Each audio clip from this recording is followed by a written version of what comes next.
మీ business ఏదైనా మీ ఊర్లో promotion చేయాలంటే అది సుమన్ టీవీతోనే సాధ్యం. ఇప్పుడే సంప్రదించండి. గర్వంగా చూస్తామండి. ఆయనకు ఒక గర్వం ఇన్నాళ్ళు 10 సంవత్సరాలకు ఫలితం దక్కిందండి.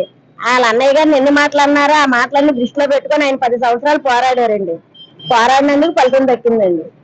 వెళ్ళారు. ఆయన ఎలా అన్యాయాన్ని నిలదీస్తారో అలాగే అన్యాయం జరగకుండానే చూస్తారు. పేదలకు మంచి చేయాలండి. పేదలకు మంచి చేయాలి. బతికే విధంగా చూడాలండి. ఇప్పుడు రేట్లు పెరిగిపోయి తినలేక ఉండలేక ఉంటున్నాం కదండి. అలా కాకుండా సామాన్యుడు బతికేలా చూడాలి. అదే మా కోరికండి. మేము ఒక మంచి ప్రజానాయకుడిలాగా ఒక సింహం వస్తుంటే ఎలా ఉండదో ఆ రకంగా మంచి పరిపాలన అందించాలని చూడాలని కోరుకుంటున్నాం. అది అంతా పవన్ తుఫానది.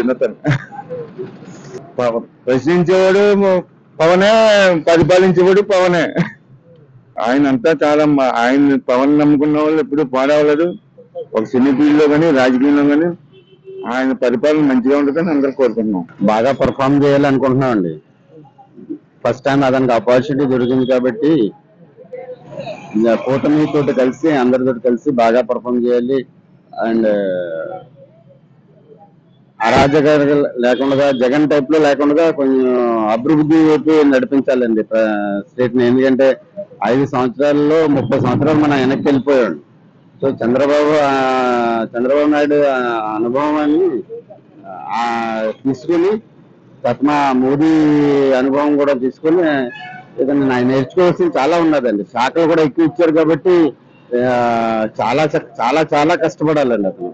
ఎందుకంటే ఇది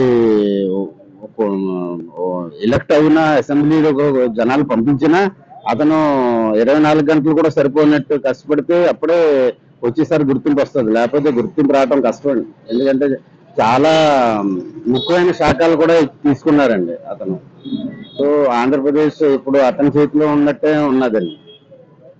అటు జగన్ చేసిన తప్పుడు వల్ల ఆ రాష్ట్రం 30 సంవత్సరాలు వెనక్కి వెళ్ళిపోయిందండి. అది కూడా చూసుకొని ముందు చూసుకోవాలి. వెనకాల జరిగిపోయిన నష్టాన్ని ఎలాగా తీర్చాలి అది చూసుకోవాలి. 2 విధాలుగా చాలా కష్టపడాలండి.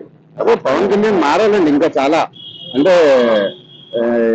ఇప్పటి వరకు అసెంబ్లీలోకి వెళ్ళటం ఒకవైపు, ఇప్పుడు ఐఏఎస్ ఐపీఎస్ వీళ్ళతోటి ఐఏఎస్ వీళ్ళ అధికారులతోటి వాళ్ళతో పని చేయించుకొని ముందుకు వెళ్ళాలంటే చాలా మారాలండి అది.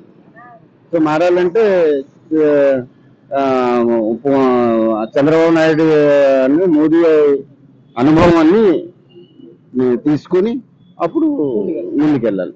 నేను అన్ని పద్ధతులుగా అన్ని సక్రమంగా లోటుపాటు లేకుండా చేస్తారని మేము చూడాలనుకుంటున్నాం. మా కష్టం అవుతుంది కానీ ఫలితం ఉండలేదు. తమిళ్ లేదు, బాధలు పడుతున్నాం. చాలా ఇదిగా ఉన్నాం నా పరిస్థితి. తింటానికి కూలి లేక, ఓ పూట ఉండి ఓ పూట లేక చాలా బాధలు పడుతున్నాం. అలాంటి బాధలను తీరుస్తారని ఈసారి మేము పవన్ కళ్యాణ్ గారిని అసెంబ్లీలోకి పంపించిన ఫలితంగా మాకు న్యాయం చేస్తారని మేము ఆశిస్తున్నాం. ఆయన ఏం చేయాలంటే ఖరీదు ధరలు తగ్గించాలి. రేట్లు బాగా పెరిగిపోయింది. విధంగా ఉన్న రేట్లు తగ్గితే మా పనులు వస్తాయి. ఇసుక మెయిన్, దాన్ని మాకు ఫ్రీగా వదిలేస్తే మాకు చాలా బాగుంటుంది. ఆ ఇసుక వలన 5 కార్మికులు చాలా బాధపడతారు. ఒక బిల్డింగ్ కి 5 కార్మికులు పనిచేస్తాం. ఎలక్ట్రిషియన్, ప్లంబింగ్, పెయింటింగ్, కరెంటు అన్ని పనిచేస్తాం. అలాంటి వాళ్ళందరూ ఈ రోజు బంద్ అయిపోయి అడుక్కు తింటున్నాం. చాలా బాధపడుతున్నాం. రోడ్డు పాలు అయిపోయాం. ఏం చెప్పుకోవడం కూడా తెలుస్తుంది. అలాంటి సక్రమంగా మాకు చేస్తారని మేము అసెంబ్లీకి పవన్ కళ్యాణ్ గారిని మేమే పంపించాం. ఆ పంపించిన ఫలితంగా మాకు న్యాయం కూర్చి మమ్మల్ని చూస్తారని మేము ఆశిస్తున్నాం. ముందుగా మా అభిమాన నాయకుడు జనసేన అధినేత కొణిదెల పవన్ కళ్యాణ్ గారికి గెలిచినందుకు, మంత్రి పదవి వరించినందుకు మేము శుభాకాంక్షలు తెలియజేస్తున్నాము. ఇప్పటి వరకు రాజకీయాలు అనేది చాలా దారుణమైన పరిస్థితులు ఉండేవి. కానీ ఇప్పటి నుంచి ఎన్నో మార్పులు రావడం కూడా మొదలయ్యి. ఎప్పుడైతే ఈ కూటమి మొదలైందో అప్పటి నుంచి కూడా అమరావతిలో పనులు స్టార్ట్ అవడం, అభివృద్ధి పనులు జరగడం కూడా చాలా స్పష్టంగా కనబడుతున్నాయి. దీనికి ఇదే కొన్నది అనమాట. అభివృద్ధి అనేది ఎలా ఉంటుంది అనేది చూడడానికి. ముఖ్యంగా పవన్ కళ్యాణ్ గారు మన ఆంధ్రప్రదేశ్ రాజకీయాల్లో స్పష్టమైన మార్పు కోసమే పనిచేశారు. పవన్ రావాలి, పాలన మారాలని ఎంతగానో ఆయన అభిమానులు, ఇక్కడ జనసేన నాయకులు, కూటమి నాయకులు కూడా చాలా కోరుకున్నారు. ఇవాళ ఆ కోరిక నెరవేరిందని మేము చాలా వరకు బలంగా నమ్ముకున్నాం. పవన్ కళ్యాణ్ గారు మనకి ఇక్కడ మేమైతే సీఎం గానే అనుకుంటున్నాము. ఆయన ఆ భావాలు ఏమైతే మా ఆశలు ఏమున్నాయో ఆ రకంగా ముందుకెళ్తారని బలంగా నమ్ముకుంటున్నాం. మేమైతే ఏదైతే ఎదురు చూసామో ఆయన అసెంబ్లీలోకి వెళ్ళాలని, తర్వాత ప్రతిపక్షాలు అసెంబ్లీ గేటు కూడా తాకినవనని వాళ్ళు శపథం చేశారు.